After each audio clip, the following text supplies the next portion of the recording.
si waɗama no moƴƴi kon si waɗa kadi nawdema ko be ɗum kono be heɓo lotande laaɓu nde poyi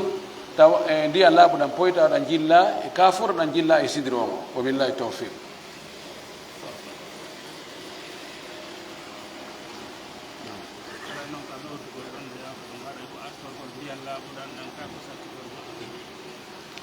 ɗo noon ndiyan laaɓuɗan ɗan woni ko ɓe landi ko ɗan attorte ka ko ɗan sakkitorte ko ɓurani on tigi o ko yani waji al ihdahunna kafuran e lotande goo sontino faala o attorata o waɗugol ndiyan laaɓuɗan poyi ɗon konti lootugol mon longal lotorte noon ɗon noon lootugol fiyo ɓanndu ndun laaɓu simo faala on tuma ton o waɗa sabunde ma waɗa kafura ma waɗa sidre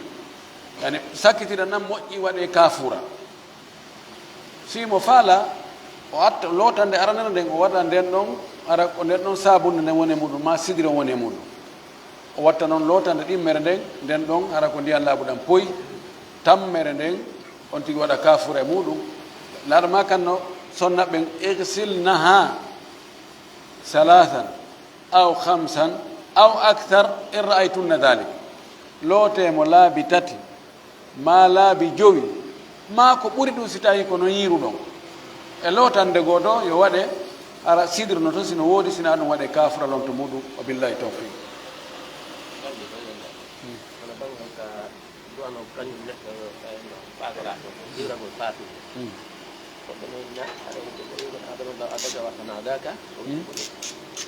آدم الله أدرك وأحسن أداك فقلت أول دي كون تيجي هيرو تفاتو لما وجد الله مغفر له وفيه إنه كفر يقول أنه كيف هذا bo ɓe landino joni fi an hiwragol fatunde muñintingol mandi ko piiji ɗiɗi woni ɗo muñintingol fatoraɓe e du'anagol fure o tawi allah mahfir la warhamu waafi ɗum ɗon ko fure on jeeyi joni noon siɓɓe makko ɓe muñintingol awa wadde pular o yaafoto o yarloto allah yoɓo baraji ko yanganɗomo kon allah yoɓo baraji muñagol ngol ma on tigi wola arabe ahsana llahu azaak ɗo aray ko kanko du'aniɗa yani hani du'anade mo taw kanko muñintinnamo du'anɗa noon fure o anno waɗi ɓe go sattiɓe ini nayi on tigi du'ano fure on ɗon fe so ari du'anagol fure on kaka juulugol mo tum so ari hiwragol ngol ɗon ko yimɓe fatoraɓe du'antoɗa ahsanallahu azaak kono ala ko hatta kanji ɗi hiɓɓidire mayi ɗo no hato jine du'a sowno na kaw juulete ɗon tum anda juulugol ma ko du'a kono yalli hara ɗon lanni ande kadi du'antake lala haray mo hana du'anede fewno kono on tino hani muññintinde fatora ɓen du'anoɓe kamɓe kadi billahi tawfiq.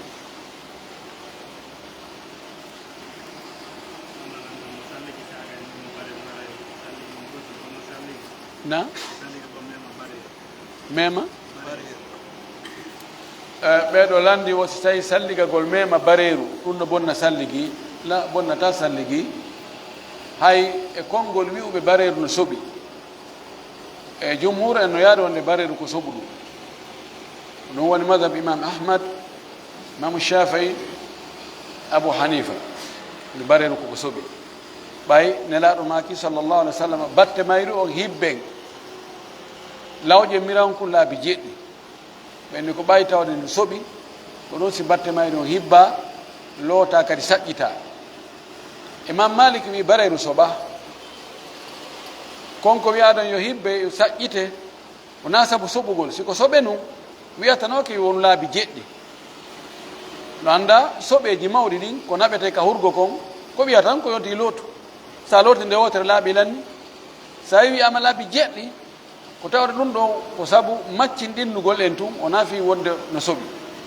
o anni kadi ma ko hulgol taw hara bareeru ɗum indu wondi e tooke ko feetu ndu bareeɗi goo ɗeɓay koyte alkalib en kalibal kalbu yani asabahu lkalib wa da'un yusibu alkalba wa yajaluhu majnunan alno kamɓe ko noon ɓe yaari imam malik ɓawni ɓay allah subahana taala yamiri en yo en ñaamu ko ndu nangi kon ndu jogani en o wiyaali en lootu e pelletle ko ñiiƴe ɗen ndu nangirta si ndu ŋati batte tuutaɗe mayru on naatay ka tewu ñiiƴe ɗen e ɗengal ngal pelletene batte mum no nder toon ɓano allah wi toon fakulu mima amsakna aleykum ñaame ko ndu nangani on ko wiyaali loote woyi kayru ndu hindu laaɓi wala kolni kono hay wiɓe hindu soɓi memugol bonnata ani memugol bare no bonnata so bonnata salligi on wa billahi tawfiq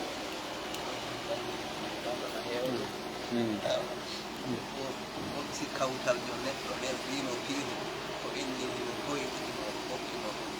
no dagani no jaɓɓuɗon ko a goɗɗo woni ko yamatema ɓe landi so tawi kawtal maɗa addanima piihum jonnima wi no hoyɗi no okkuma ɗum ɗo ɗalli ara no dagui ka jaɓa ko ñamete jaɓa ñama masi ko piihu hutol ko jaɓa hutolgol harma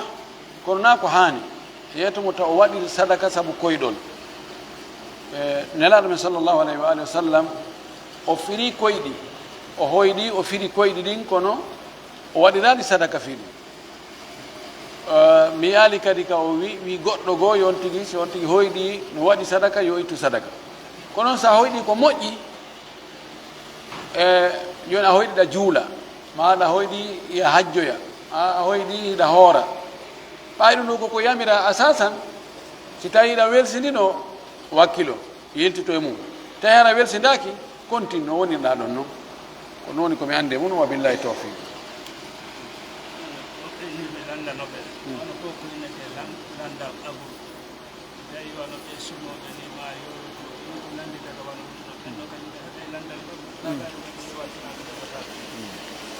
ɓeeɗo wi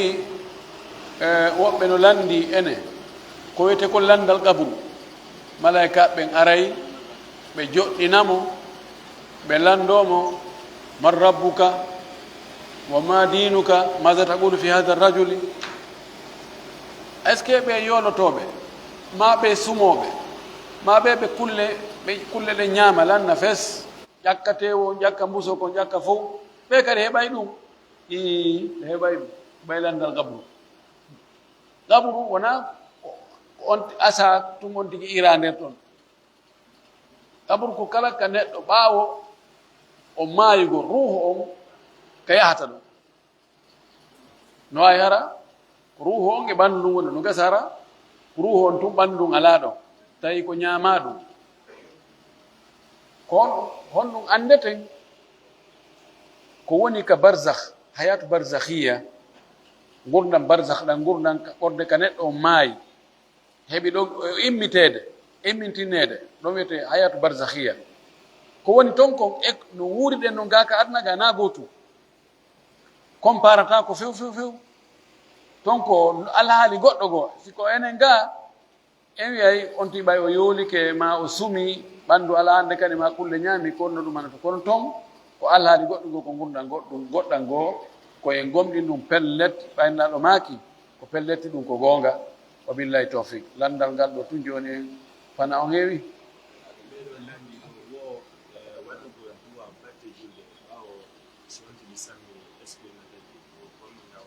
ɓeɗo landiɗo ko landa gila neebi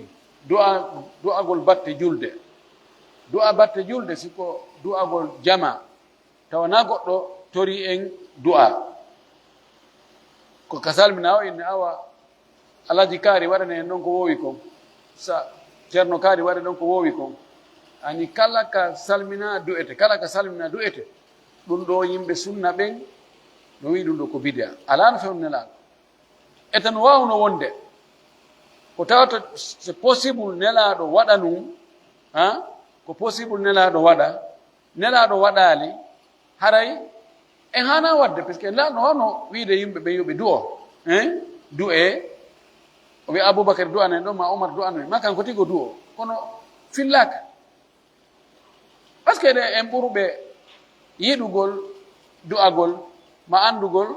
nafoore du'a ma andugol diina kan ala tan joni ko yeddodira ko neɗɗo on e hoore mum so gayni julde farilla nde sella kaw toon no juuɗe du'o ka sellata ɗo salaf yimɓe salafiyankoɓɓen tigi karama koɓe kummaluɓe no yeddodiri woɓɓe indi en laala antu ya jogii mapunde salmini du'o